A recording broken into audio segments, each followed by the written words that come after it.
que yo, viste, repasaba, Gaby, un tuit, otro, fueron bastantes, creo que fueron como 10. Sí, cerca de 10 tweets. Cerca de 10 tweets en hilo, donde en ningún momento se condena fervientemente la invasión. Primero, la palabra invasión no figura, Putin prácticamente no se lo nombra y no se condena de una manera contundente lo que está pasando con esta guerra regional. Ahí estamos viendo en pantalla los tweets de Cristina Kirchner, que después también tuvo su correlato con una respuesta, después también se la vamos a mostrar, del jefe de gobierno de la ciudad de Buenos Aires, Horacio Rodríguez Larreta, donde dijo: no se puede ser tibio en esta situación. A 40 años de Malvinas y a 8 del conflicto entre Ucrania y Rusia por la península de Crimea, refrescando la memoria de algunos y algunos. Así empieza este hilo donde, como bien decís, no hace referencia al conflicto actual. En el año 2014, siendo presidenta de la Nación y Héctor Timerman nuestro canciller, Argentina formaba parte, en carácter de miembro temporario, del Consejo de Seguridad de la ONU, de las Naciones Unidas. Explica Cristina Kirchner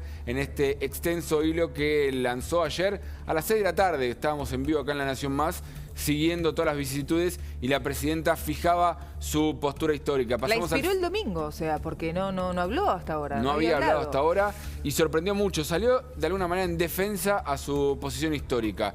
Recuerda que ese año, el día 15 de marzo, se trató en el Consejo de Seguridad una resolución presentada por Estados Unidos que exhortaba a la comunidad internacional a no reconocer el resultado del referéndum por la independencia de Crimea, prevista para el domingo 16 de marzo de ese mismo año.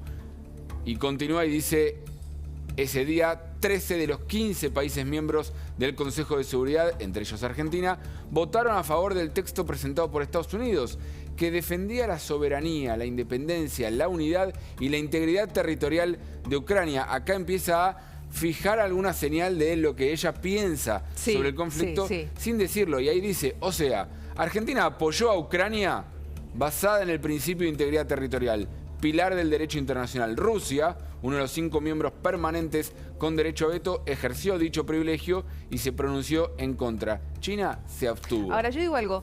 Un hilo de tuit tan largo para simplemente, si ella quería resumir no a la guerra o atacar directamente al presidente de Rusia, Vladimir Putin, lo podría haber hecho. Pero fue más como una introducción de la geopolítica, ¿no? Y con el objetivo de decir, no me digan a mí que yo defiendo al atacante, no me digan a mí que yo defiendo a Rusia. Exacto. Yo ya los critiqué, ya voté a favor de Ucrania en su momento, pero no menciona a Putin en ningún momento y habla en toda la parte final del hilo, que después vamos a seguir repasando, de un doble estándar de las grandes potencias, de alguna manera comparando la situación Crimea con Malvinas, algo que ya muchos analistas empiezan a decir, no hay un punto de comparación posible ahí, es muy difícil hacer esa comparación, pero igualmente la presidenta lo hizo y, recordando, no habla de la invasión, no menciona la invasión en ningún momento. Bueno, algo similar a lo que hizo el presidente de la Nación, Alberto Fernández, cuando también en un hilo de tweets puso hace algunos días, creo que 3 o 4 días, estamos siguiendo de cerca los acontecimientos. La situación generada en Ucrania. Exacto, habló solamente de eso. Le damos el buen día en este lunes feriado a nuestra compañera Inés Capdevila. Inés, ¿cómo estás? Bienvenida. Hola chicos, ¿cómo andan? Un placer, como siempre, jornadas para vos, imaginamos también de muchísimo trabajo, te vimos trabajando hasta tarde el sábado y el domingo en la redacción del diario, y ahora, Inés, la lupa está puesta sobre esta mesa de diálogo, ¿no? Ya está todo listo para que se sienten las partes a negociar. ¿Qué crees que puede salir de ese encuentro? Bueno, en este momento ya están sentadas las partes a negociar, comenzaron aproximadamente a las 6 hora nuestra las negociaciones.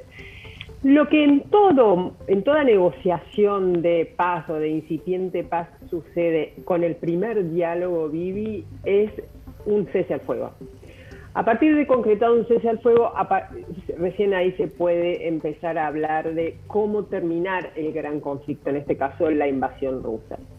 Entonces, lo que se puede esperar hoy es un cese al fuego. El problema acá, y la pregunta también, es cómo llegan ambas partes a este momento de la invasión. La Ucrania del presidente Zelensky llega bastante fortalecida, bastante convencida de que puede dar batalla con una especie de insurgencia, en una especie de guerra de guerrillas contra Rusia. Y Vladimir Putin y sus tropas llegan en una posición de relativa debilidad. ¿Por qué relativa debilidad? Pese a su superioridad numérica en todo sentido con la guerra. Básicamente porque todavía no han logrado ninguna gran victoria, ninguna gran batalla ganada en este. ¿Y eso es bueno o es malo? 5 o 6 días. Porque hablamos el fin de semana de la frustración que se le puede generar a Putin, ¿no? Bueno, te diría que a simple vista no es muy beneficioso para el futuro de la paz. Claro. Porque un Putin acorralado, como está ahora, y no solo está acorralado por esta falta de victorias, sino también por lo que está sucediendo en este momento en Rusia. El rublo se depreció un 30%, el Banco Central tuvo que salir a comprar oro para apalancar sus reservas. Es decir, empieza a deteriorarse la situación interna en Rusia. Entonces, esta especie de acorralamiento de Putin tiene dos salidas: o cede o refuerza su voluntad de guerra. Por lo que hemos visto de este Putin, lo más seguro es que refuerce su voluntad de guerra, es decir, que vaya al todo por el todo en caso de sentirse tan acorralado como está hoy. No, buen día, Ine, ¿cómo estás? Hola, Gaby. ¿No ves ahí a un Putin, por lo que entiendo, reculando por la situación interna, ya ni siquiera por la presión o por el fracaso militar, por la presión interna que pueda recibir incluso de los oligarcas? Esa es la única presión. Oligarcas y Siloviki, los oligarcas son los millonarios, los Siloviki son, digamos, los funcionarios del entorno de seguridad de Putin que lo acompañan desde siempre, en sus 20 años de gobierno. Creo que esa es la única presión. Ahora, la presión interna de las calles rusas, no, porque convengamos que la mayor maquinaria de represión y opresión de la disidencia hoy está en China y en Rusia. Rusia tiene una sofisticadísima maquinaria de represión. Miremos lo que sucede con Navalny. Las calles están en efervescencia en Rusia, seguro, pero puede lidiar contra eso Putin. Ahora, el punto débil, que es allá donde están apuntando la gran parte de las sanciones que sigue aplicando Occidente, es precisamente lo que mencionabas, los entornos. Claro. Ya ayer hubo algunos oligarcas, 2 o 3, que desde afuera de Rusia, porque todos viven afuera, por supuesto, empezaron a cuestionar la necesidad de una invasión y empezaron a llamar a la paz. El tema también, Gaby, es que en los últimos meses, según los informes de inteligencia occidental, Putin ha cortado prácticamente lazos con esos oligarcas y con el ala diplomática del Kremlin, Lavrov y otros. Y está rodeado por 2 o 3 funcionarios de seguridad, entre ellos el poderosísimo ministro de Defensa, el poderoso también jefe de la FSB, sucesora de la KGB. Entonces, lo que él escucha es solo la mirada militar y la necesidad de ganar. Y estos personajes son más impermeables a las sanciones económicas que los oligarcas, porque sus fortunas están mejor guardadas. Claro. ¿Cómo crees que van a continuar las relaciones entre Rusia y China, teniendo en cuenta esto que recién mencionábamos, que China, si bien tuvo un llamado a la paz, si se quiere, Xi Jinping llamó a Putin, pero digo, no se la jugó, ¿no? China, hasta el momento al menos. No se la jugó en términos occidentales, pero probablemente en términos chinos sí. ¿Por qué, Vivi? La abstención del viernes pasado en la ONU, que creo que recién hablaba Gaby, sí, eso, fue vista por los gobiernos occidentales como una verdadera decisión de China de oponerse a la invasión. Es un voto absolutamente inusual. Si la sociedad con Putin fuese fuerte y fuese capaz de superar la invasión, el voto habría sido contrario. Por lo tanto, Occidente lo vio como un gesto de China hacia la paz. Es probable que lo que veamos de ahora en más de China son declaraciones públicas tibias, de cierto respaldo a Putin, pero también de cierta oposición a la guerra, pero por el otro lado una diplomacia muy activa para frenar el conflicto. Y para quedar posicionado también como parte de los garantes de la paz, ¿no? Imagino. Por supuesto, porque o sea, los objetivos finales de China y de Rusia en cierta forma son bastante diferentes. Rusia, Putin y esta Rusia quieren romper con el sistema internacional, quieren hacerlo trizas. China no quiere romper con el sistema internacional, quiere dominarlo, que son dos cosas diferentes. ¿Qué opinas de lo que dijo el presidente de Brasil, Jair Bolsonaro, Ine? Bueno, lo siento por el pueblo ucraniano que tuvo que ponerse en manos de un comediante. Digo, me parece que Zelensky está muy lejos hoy por hoy de presentarse ante el mundo como un comediante, ¿no? Hubo una transformación gigantesca en Zelensky. Era un hombre que en los últimos tiempos había perdido muchísima popularidad en Ucrania. Es un hombre que empezó a gobernar desde el centro y por lo tanto siempre estuvo en medio de la voluntad de la extrema derecha y de la extrema izquierda, unos cercanos a Putin, los otros muy distantes de Putin. Entonces ahí se le complicaba la popularidad. Pero esta metamorfosis, este presidente de guerra, este líder que construye una épica de resistencia y que cada vez la sienta más, y ojo, y que con esa épica logró que Occidente acelerara sus sanciones y su involucramiento, te diría que está muy lejos del presidente que describe Jair Bolsonaro. De todas maneras, justo recién, chicos, leía una columna de opinión en Washington Post y que más o menos diseñaba lo que sucedía en el mundo respecto de la guerra, el posicionamiento de los líderes, y en los dos que más en falta quedaban en esa editorial eran, por supuesto, Alberto Fernández por su visita a Putin y también Jair Bolsonaro por su visita a Putin y por un entredicho muy fuerte que tuvo el jueves pasado con su vicepresidente, Hamilton Mourão, cuando Mourão dijo, no solo tenemos que detener a Rusia, sino que tenemos que atacarla, como Occidente que somos. Y Jair Bolsonaro salió a decir a ponerle paños fríos e insinuar que él estaba del lado de Putin. Entonces, no sorprende mucho lo de Bolsonaro.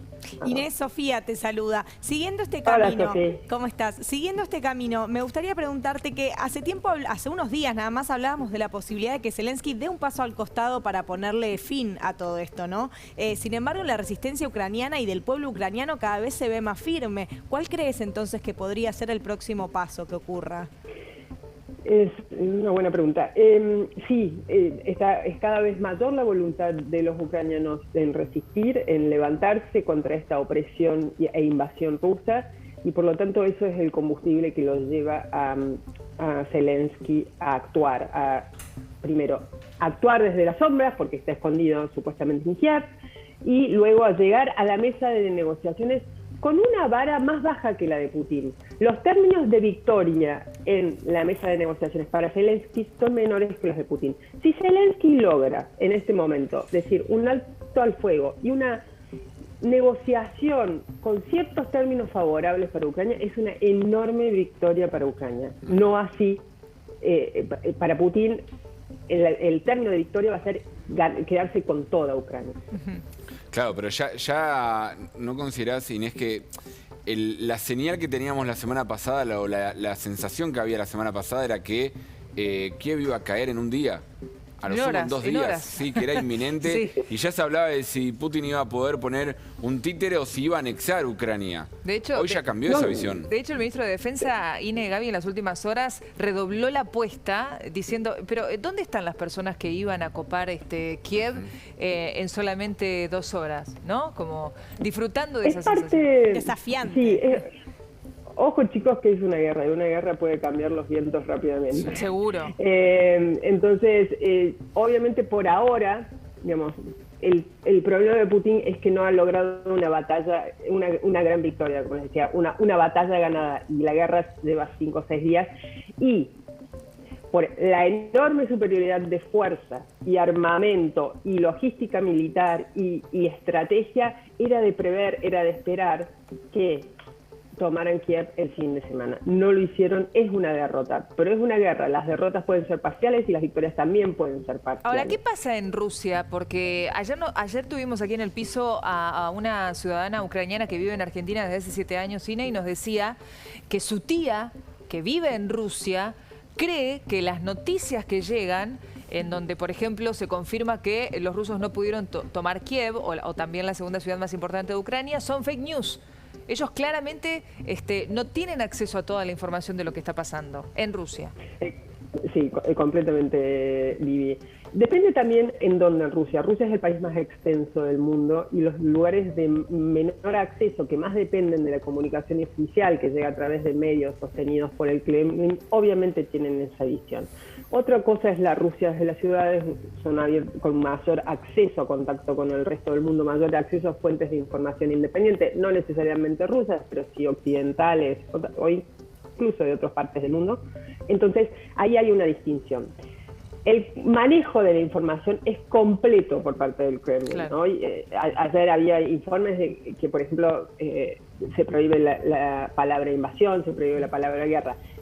El mensaje final que hoy vende el Kremlin es: nosotros estamos reaccionando a una agresión de Occidente, nosotros somos las víctimas y como tal vamos a defendernos. Ese es el mensaje. Hay otro tema que probablemente le esté empezando a inquietar al Kremlin, es una invasión a Ucrania. Incluso en Rusia, la Rusia profunda siempre contó en los últimos meses con muy poco apoyo, según los sondeos independientes, que son muy escasos en Rusia, obviamente. El apoyo era de un 9%. 9% de los rusos apoyaban la decisión de invadir Ucrania.